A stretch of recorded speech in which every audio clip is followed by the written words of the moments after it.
This video is sponsored by Card Kingdom. You can visit their store by using my referral link in the description below.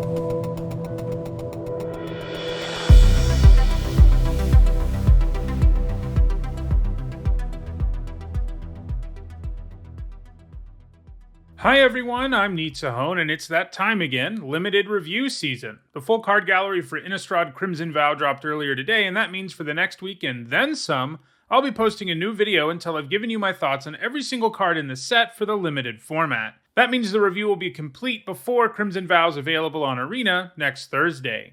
Today I'm starting with a look at the multicolored and colorless cards. Starting here is useful for setting up the rest of the week, because the two-colored signpost uncommons will introduce you to the various archetypes in the format.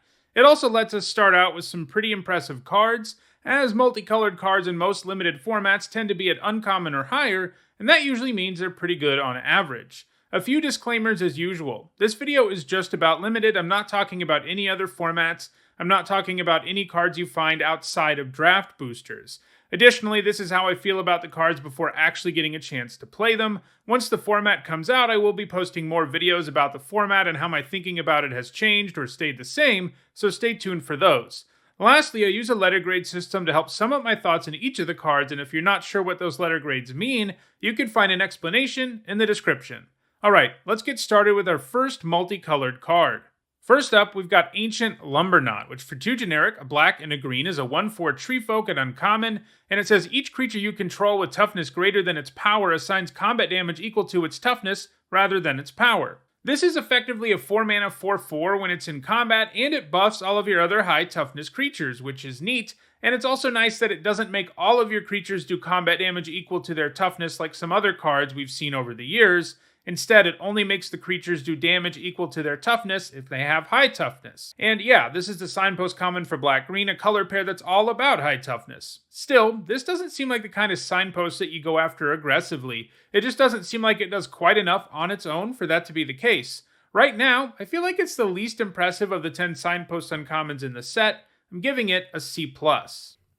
Next up, it's Anya, Maid of Dishonor, which for 2 generic, a black and a red, is a 4/5 legendary vampire at rare. And when she, or one or more other vampires enter the battlefield under your control, you create a blood token. This ability triggers only once each turn. So blood tokens are a new thing in this set. They're artifacts that you can pay 1 to tap and sacrifice and discard a card, and then you get to draw a card.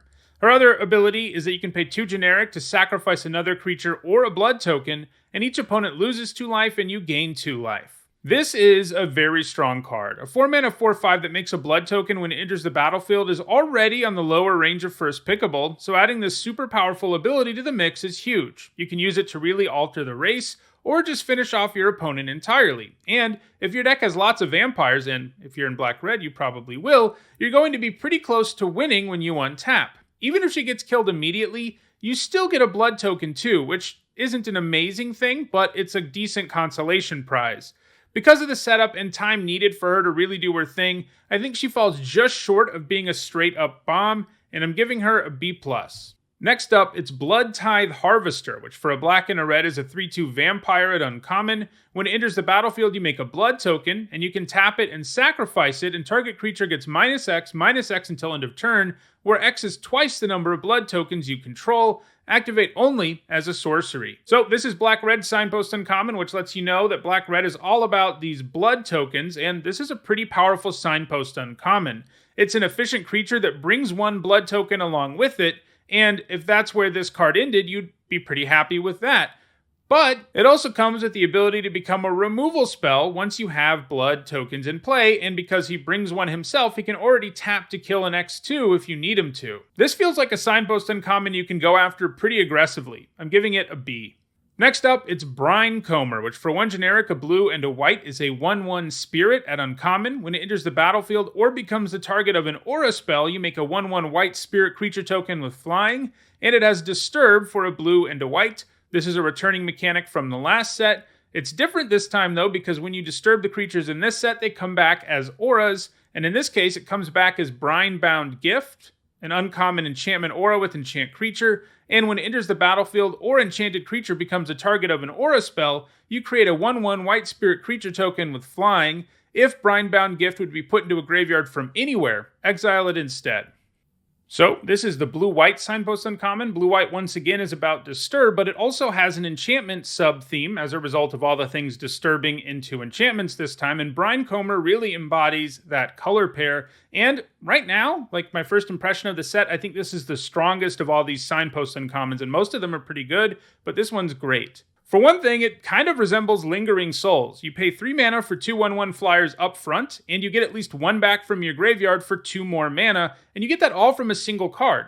And that's without taking into account the aura upside, which you will be able to take advantage of in a blue-white deck. I think you can take this one pretty highly, even as a first pick a lot of the time, even if it is a multicolored card. That's just how good it is. I'm giving it a B. Next up, it's Child of the Pack, which for 2 generic, a red, and a green is a 2/5 human werewolf at uncommon. You can pay 2 generic, a red, and a green to make a 2/2 green wolf creature token. It's got Daybound. This is a returning mechanic from last time. When a permanent comes into play with Daybound, it makes it daytime, but then from that point on, if any player casts no spells during their own turn, it becomes night on the next turn. And any card with Nightbound will also enter the battlefield with its Nightbound side face up, and then once it's night, if any player casts at least 2 spells during their own turn, it becomes day the next turn. And the Nightbound side of this one is Savage Packmate, a 5/5 trampler that says other creatures you control get +1/+0. This is another really nice signpost uncommon. A 4 mana 2/4 that can crank out 2/2s is a nice mana sink, and it actually combos pretty well with itself since you can choose to use the ability rather than cast spells, and that allows you to still add to the board while getting to transform the child into its werewolf form, which will be making that same token into a 3/2, in addition to just getting massive and gaining trample. Red-green is about werewolves again here, but there's also a bit of a token sub-theme that is really embodied by this card. And yeah, this is another really good signpost uncommon, one you're going to be first picking sometimes and that you should go after pretty aggressively, giving it a B-.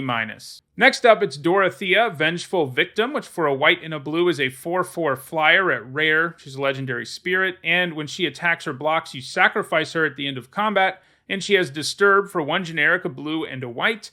And then she becomes Dorothea's Retribution, with an aura with Enchant Creature that says, whenever enchanted creature attacks, create a 4/4 white spirit creature token with flying that's tapped and attacking, sacrifice that token at the end of combat, and like all cards with Disturb, it gets exiled when the disturbed side goes away. So this looks quite good. Obviously a 2 mana 4/4 with flying is absurd on the vanilla test, but if it didn't have Disturb, it wouldn't be very good, since it sacrifices itself once it attacks or blocks. However, if you have another creature in play, the Disturb enchantment is going to be pretty nuts, since it turns your creature into a poor man's version of Geist of St. Traft. Making an attacking 4/4 flyer every time the enchanted creature attacks is quite nice. The bad news is that you kind of already need a creature who's in a good position to attack for Dorothea's Retribution to matter most of the time, and you just won't always have that. Still, as long as you have a creature who can at least trade, you'll be turning it sideways for sure, and you can obviously wait for an optimal situation before you disturb it. I think this is a B. Next up, it's Edgar, Charmed Groom, which for 2 generic, a white and a black is a 4/4 legendary vampire noble at rare. Other vampires you control get +1/+1, and when he dies, you return it to the battlefield transformed under its owner's control, and that's when he becomes Edgar Markov's Coffin, a rare legendary artifact, and it says at the beginning of your upkeep, create a 1/1 white and black vampire creature token with lifelink, and put a bloodline counter on Edgar Markov's Coffin. Then, if there are 3 or more bloodline counters on it, remove those counters and transform it. So it's very hard to permanently get rid of Edgar, as he will just go back and forth between his coffin form and his vampire form, and both are pretty good. It is a bit awkward that he's in black-white, as you won't be maximizing the number of vampires you can have like you would be in black-red, but there are a few vampires in white and a whole lot in black. And even all on his own, you can trade him for something, transform him into a coffin, get some vampire tokens, and eventually bring him back as a creature to pump those tokens, so even if you have 0 other vampires, he's still a pretty good card. That said, you won't always have the time to let that play out the way you want it to, as sometimes those vampires will have to chump block to keep you around. So both sides of this are pretty nice, and it's nice that he never dies, but I don't think either side or the two combined will feel quite like a bomb. It takes too much time for it to really take over games. I'm giving him a B+.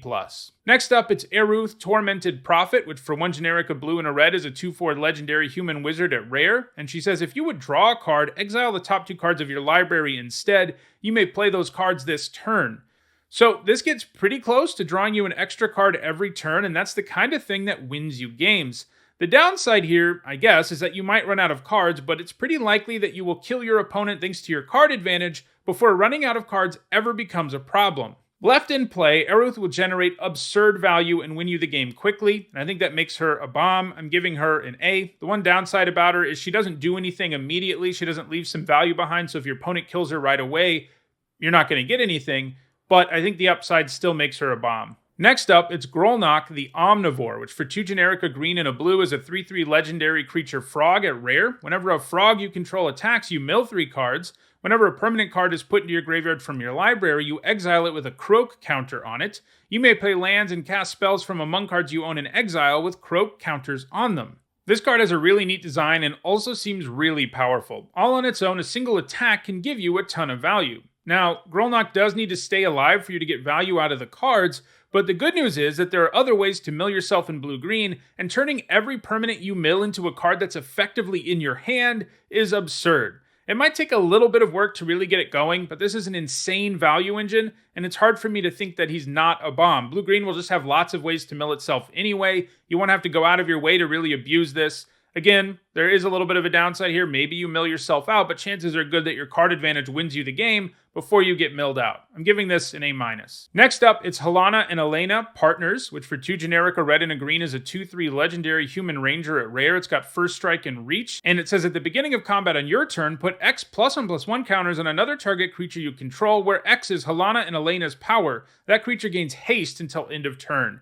This is very powerful. A 4-mana 2/3 with first strike and reach is probably already something you'd play some of the time, and the other parts of the card are amazing. At worst, you can give 2 +1/+1 counters and haste to another creature every single combat, and that's the kind of boost that will drastically alter attacks every single turn.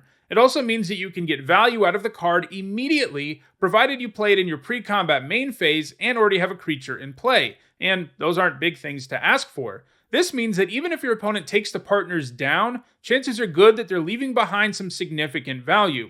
So yeah, I think this is a bomb. Sure, they're sort of easy to kill, but the value you get from them immediately really offsets that, and left unchecked, they're going to break games wide open. I'm giving Halana and Elena an A. Next up, it's Kaeyageist Hunter, which for 1 generic, a white and a black, is a legendary planeswalker Kaya at Mythic Rare. She has 3 starting loyalty. She has a +1 that says creatures you control gain death touch until end of turn. Put a +1/+1 counter on up to 1 target creature token you control. She has a -2 that says until end of turn, if 1 or more tokens would be created under your control, twice that many of those tokens are created instead. And she has a -6 that says exile all cards from all graveyards and create a 1/1 white spirit creature token with flying for each card exiled this way. So she's a planeswalker, but she's not a bomb. She doesn't do a good job of protecting herself, she doesn't draw cards, and she doesn't kill things. A planeswalker usually needs to be able to do 2 of those 3 things on its own to make it into bomb range, and she does none of them.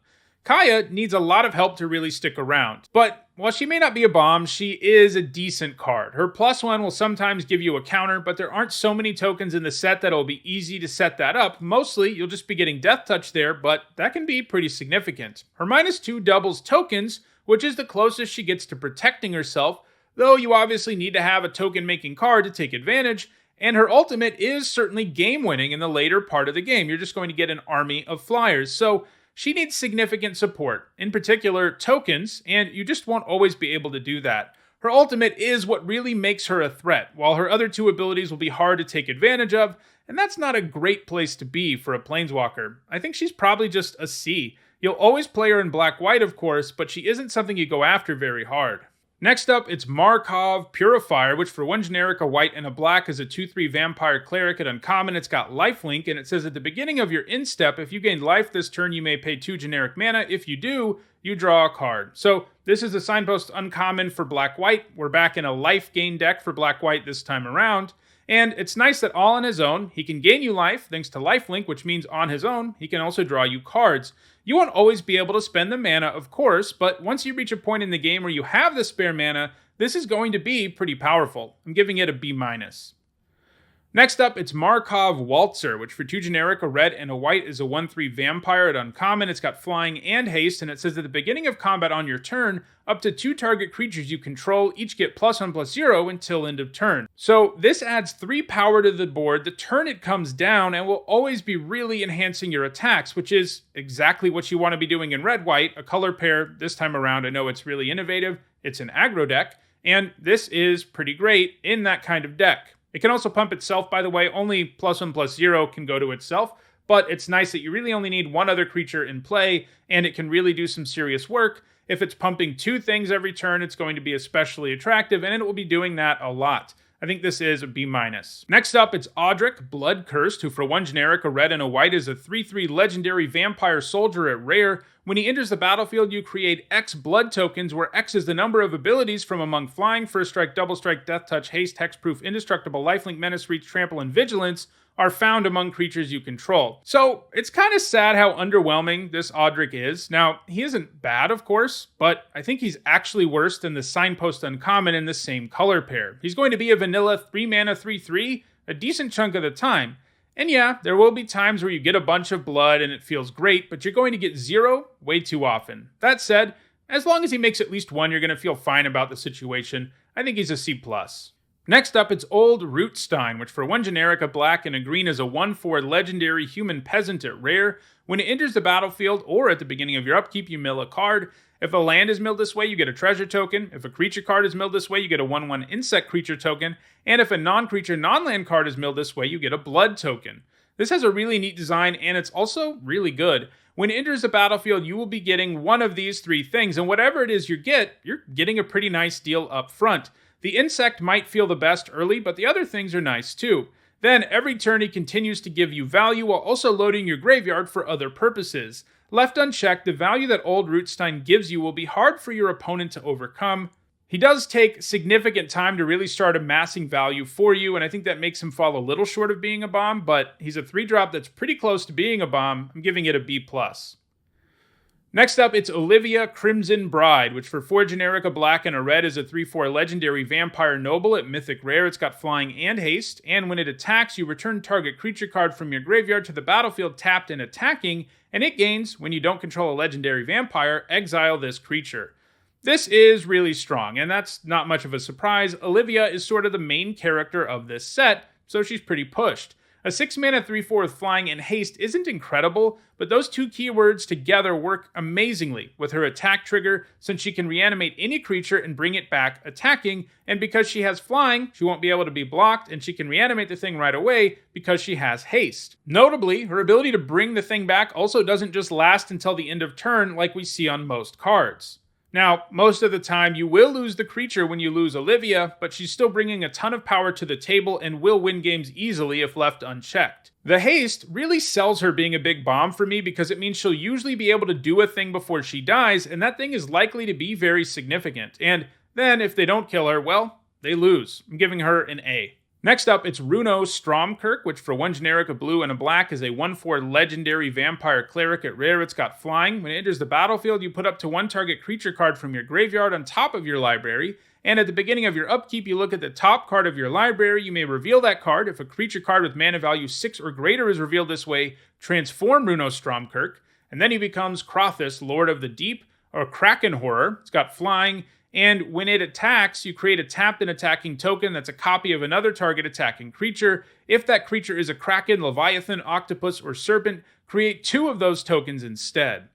This has a really cool design. I kind of wish he held on to the vampire type when it became a Kraken, but I guess Kraken Horror is pretty cool. Anyway, a 3-mana 1/4 flyer that puts the best creature in your graveyard on top of your library is a decent deal, probably a card you'd always play, and this has way more upside than that. If that creature is big enough, he can become a formidable flyer on the next turn, and one that makes copies of your other attackers, and these copies stick around. The sea monster upside will come up occasionally, but don't count on it happening a lot. When it does, it'll be completely absurd. So the question here really is, how hard is this to flip? And it's not impossible, but it's not easy either. Most limited decks tend to have 1 or maybe 2 creatures that have a mana value of 6 or higher. If that creature has already died and you put it on top, playing this will be insane, and you probably just win if you're allowed to untap. However, if you only have 1 to 2 cards that fit the bill, the chances of that happening aren't enormous, though they do get a lot higher if you're milling yourself and drawing cards. And sure, you're going to be more inclined to play creatures with a mana value of 6 or higher if you have Runo, but you also don't want to do too much damage to your curve. So yeah, I think it's reasonable to say he will transform sometimes, but don't count on it happening with regularity. Still, the baseline is good and the ceiling is insane, and I think that's enough for a B+.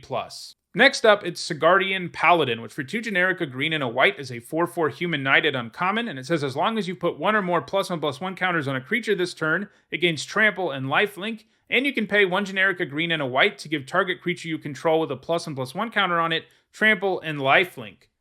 So here's another great signpost uncommon. It has a baseline of being a 4 mana 4/4 and brings all kinds of amazing additional value for +1/+1 counters, which is the green-white theme here. The one bummer about this card is it also doesn't bring along a +1/+1 counter, but there's so many of them in this format that I don't think it'll be that hard to really abuse this, especially if you're in green-white, and it'll probably just be one of the best cards in your deck, giving it a B. Next up, it's Skullscab, which for a blue and a black is a 2/2 zombie at uncommon. It's got Exploit. This is a returning mechanic from back in Tarkir block, and what it means is that when this creature enters the battlefield, you can sacrifice a creature. And remember, with Exploit, it can be another creature, or it can be the creature itself, if that's something you want to do. And it also says whenever a creature you control exploits a non-token creature, you create a 2/2 black zombie creature token. So yeah, Skullscab is all about Exploit, and so is the blue-black color pair. This is a 2 mana 2/2 that can sack something to get a 2/2 zombie. That on its own isn't great, but giving up a 1/1 or something you want in the graveyard to get a 2/2 is pretty good. You're just not always going to have something to sacrifice to it that's worthwhile. But the value really adds up here when you have other cards with Exploit. With those cards, you can sacrifice a thing to get another effect, as well as the 2/2 zombie getting added to the board. Like most of the signpost uncommons in this set and most recent sets, this is quite strong, giving it a B-. Next up, it's Taurens, Fist of the Angels, which for 1 generic, a green and a white is a 2/2 legendary human cleric at rare. It's got Training, a new mechanic in this set that says whenever this creature attacks with another creature with greater power, put a +1/+1 counter on this creature. So it's sort of the opposite of Mentor, a mechanic we saw a couple of years ago. And yeah, if this attacks with something bigger, it just gets a +1/+1 counter, which is pretty nice. It also says whenever you cast a creature spell, create a 1/1 green and white human soldier creature token that also has Training. So this card is great. This type of young pyromancer type effect that just turns out free tokens always plays amazingly in limited, and these tokens are no joke, as Training often means they'll be getting bigger on the attack if Taurens is attacking with them, for example. Taurens himself can also get larger, but most of the time you won't be attacking with him unless you're certain the coast is clear, since he's such an absurd value engine and you want to get as many of those tokens as you can. So being reckless with him is not a great idea. Most limited decks will easily have enough creature spells to power Taurens. He definitely does enough to be a bomb. The one downside is that he's pretty fragile, and unless you wait to play him and then another creature spell in the same turn, you're not going to get value out of it right away, but I still think this is a pretty great bomb. I'm giving it an A-. Next up, we've got Vile Spawn Spider, which for a green and a blue is a 2/3 creature spider at uncommon. It's got reach, and at the beginning of your upkeep, you mill a card, and you can pay 2 generic, a green and a blue to sack the spider and make a 1/1 green insect creature token for each creature card in your graveyard, activate only as a sorcery.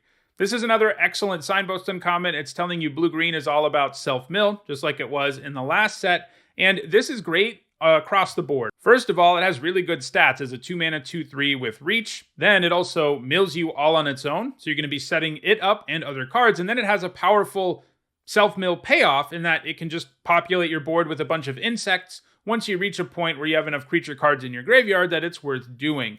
So yeah, this is an enabler and a payoff, and anytime a signpost uncommon is both of those, it feels particularly good. I'm giving this a B. And our last multicolored card and our last signpost uncommon is Wandering Mind, which for 1 generic, a blue and a red is a 2/1 horror at uncommon. It's got flying, and when it enters the battlefield, you look at the top 6 cards of your library. You may reveal a non-creature, non-land card from among them and put it into your hand. Put the rest on the bottom of your library in a random order. This is another great signpost uncommon. This will almost always be drawing you a card. 6 cards is a lot, and as long as you have like 5 or 6 non-creature, non-lands in your deck, your chances of drawing a card with this are pretty good. You won't always be doing it, but most of the time you'll have more non-creature, non-land cards in your deck than that because you're in blue-red, a color pair that's all about non-creature, non-land cards in this format. Not just instants and sorceries, by the way, so keep that in mind. So yeah, you get to draw a card and add a relevant flying body to the board, all for 3 mana, which I think sounds pretty amazing. I'm giving this a B.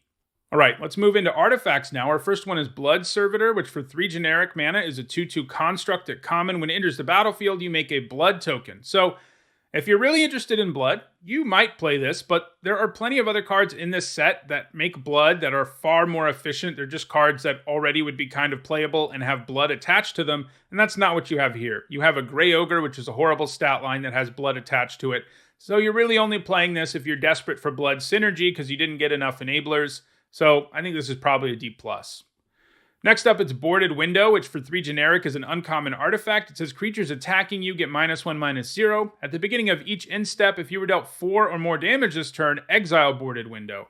This kind of effect always plays better than you'd think. Decreasing the power of attacking creatures really results in a big downgrade for your opponent and does have a pretty real impact on the board.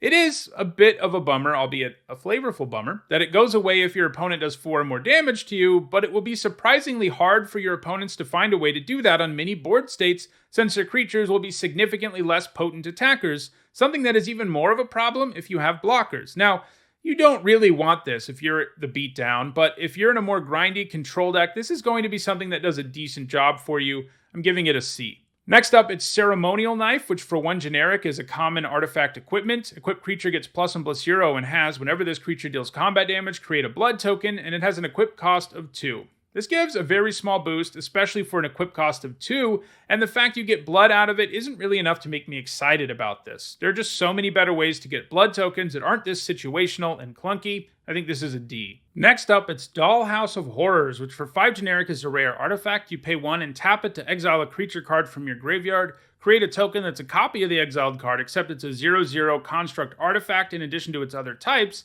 and it has this creature gets +1/+1 for each construct you control. It gains haste until end of turn, activate only as a sorcery. This looks pretty good. You probably just wanted to wait to play it until you have 6 mana, because then you can play it and use the ability right away, which means you're adding to the board instead of just playing an expensive artifact. The creatures will be undersized at first, but as you use this every turn, things will start to snowball, the creatures will get bigger. It gets especially potent with creatures who have into the battlefield abilities or death triggers. Because it does take a while to set up, I don't think it quite deserves a bomb grade, though it will certainly take over games sometimes if you're given the time. I'm giving it a B. Next up, it's Foreboding Statue, which for 3 generic is a 1/2 uncommon artifact creature construct. It can tap for mana of any color, and you put an omen counter on it. And then, at the beginning of your end step, if there are 3 or more omen counters on Foreboding Statue, you untap it and transform it, at which point it becomes Forsaken Thresher, a 5/5 that says at the beginning of your pre-combat main phase, add 1 mana of any color. This is basically a way better version of Mystic Skull from the last set. Both are cards that fix your mana and then turn into creatures, but the statue is just so much better, especially on the front. For one thing, it's a creature, and for another, it doesn't just filter your mana, it actually ramps you. Then, once it transforms, it becomes a pretty imposing creature that still fixes your mana, and keep in mind, it also untaps when it transforms, so it will be untapped as a 5/5 the turn you put that 3rd omen counter on it. This looks like a nice card that all but the most aggressive of decks would play happily and take fairly highly. I'm giving it a B. Next up, it's Honored Heirloom, which for 3 generic is a common artifact. It can tap for 1 mana of any color, and you can pay 2 generic and tap it to exile a card from a graveyard. It's kind of funny to see this after, the creature that fixes your mana that costs the same amount because that card's so much better, but, this is a 3 mana rock. It fixes for you. Those are very rarely good and limited, if that's all they do. This one does come with some additional value, as exiling stuff from graveyards does matter some in this format, but it is a less graveyard-centric format than the others we've seen. Still, you probably don't play this unless you're splashing a 3rd color. It's just such a low-impact card otherwise. Giving it a C-.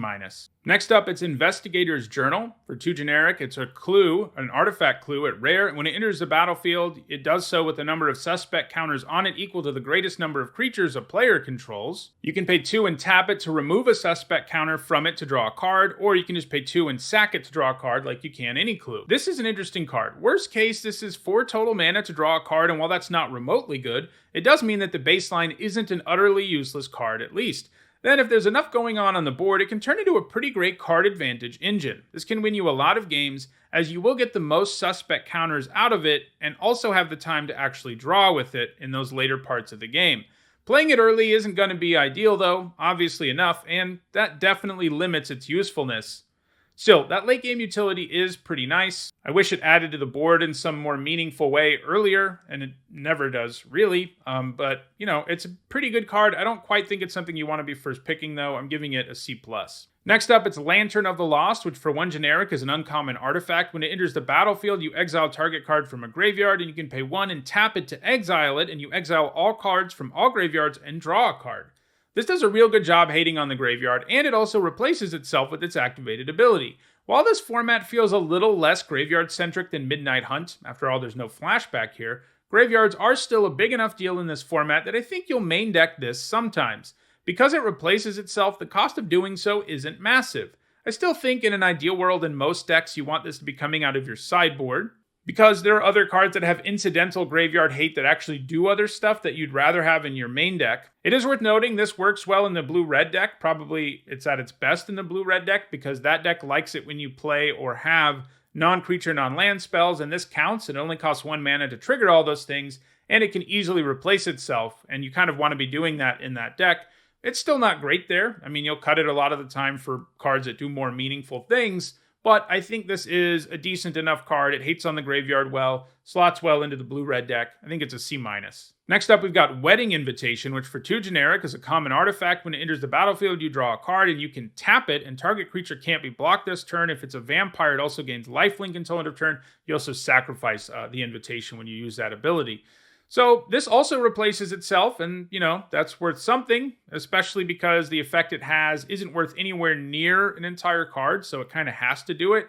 And this is another card that slots well into the blue-red deck to some extent, or is at least at its best in the blue-red deck because it's a non-creature, non-land that draws you a card, but it still has such a low impact on most games that I don't love it. It's also kind of nice in the black-red deck because you have vampires. I mean, these are the places where it's going to be at its best. But even in those decks, I think you're kind of hoping to find something better than this. It just doesn't do a whole lot. It's easy to imagine situations where your opponent is at exactly lethal damage from one of your creatures becoming unblockable. And, that'll happen. But there'll also be lots of times where this just sits on the battlefield doing stone nothing because it just won't a lot of the time. I'm giving this a D+. Let's move into lands now. So there's a whole cycle of dual lands completing the cycle from the last set. There's 5 of them. They all enter the battlefield tapped unless you control 2 or more other lands, and they can tap for 2 colors. Just like last time, these are pretty good at fixing. You'll want to be taking them if they're in your color pair or if you're trying to splash. You can take them over most sort of middling, mediocre cards. I'm giving them collectively a C+. Evolving Wilds is also back. It's a common land. You can tap it and sack it to search your library for a basic land, put it onto the battlefield tapped, and then shuffle. We see this all the time, and it's always a pretty nice land. It does an excellent job of fixing for you. If you're splashing something, just a single Wilds and a basic land, and that splash color is enough, and that's nice to have. It's at pretty much the same level as the rare dual lands we just saw, giving it a C+. And the last land, and the last card in this particular video, is Voldaren Estate, a rare land that can tap for colorless. It can also tap and you can pay 1 life to add 1 mana of any color, spend this mana only to cast a vampire spell, and you can pay 5 and tap it to make a blood token. This ability costs 1 less to activate for each vampire you control. So if you end up in a deck with a lot of vampires, this is worth playing. If you don't, it's probably not really. It will make your mana far worse, and the upside of making a blood token for 4 or 5 mana probably isn't enough to offset that. But if you have enough vampires where you can consistently make colored mana with it, it will also mean that you have enough vampires to make the blood token much cheaper to make. And when that's the case, it will feel pretty good to have this land around since it will really improve your draws, give you blood synergy, and all sorts of other stuff. I think all of that means this has to have a build-around grade. It's probably like a D in a typical deck in the format, and a B- in a vampire-heavy deck, which will generally mean black-red. Well, those are my thoughts on every single multicolored and colorless card in Innistrad Crimson Vow. Tomorrow I'll continue with a look at white. If you enjoyed this video, don't forget to like it and share it, as that makes it likely other people will enjoy it too. If you want to make sure you catch the rest of this set review, don't forget to subscribe and turn on notifications. If you're watching this a bit later in the week, some of the other videos in the review might already be out, and if that's the case, you'll see a playlist on your screen shortly. Lastly, if you like what I do and want to go the extra mile in supporting me, you can do that on Patreon. Thanks for watching.